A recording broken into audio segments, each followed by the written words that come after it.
Tornen les xerrades del 15 minuts al cor. El convidat d'avui ha estat Llorenç Puig, director de Cristianisme i Justícia, que ha explicat un tipus de pregària segons Sant Ignasi. Hem parlat d'una pregària ignasiana que no és la més comuna, no és la contemplació ni la meditació, sinó que és una pregària que serveix i que s'utilitza molt, que és la pregària amb les paraules. És a dir, una pregària que consisteix en aprofundir en els significats de les paraules dels textos bíblics.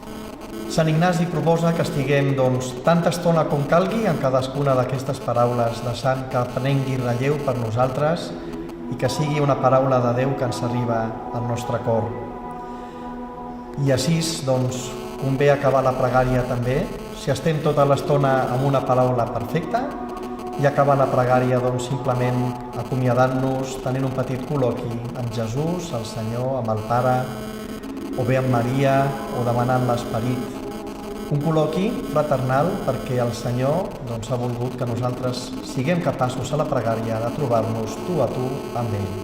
Després de la seva xerrada, tots els assistents han fet una oració col·lectiva per tal de posar en pràctica aquesta pregària ignasiana, que ha finalitzat amb uns minuts de silenci davant Déu.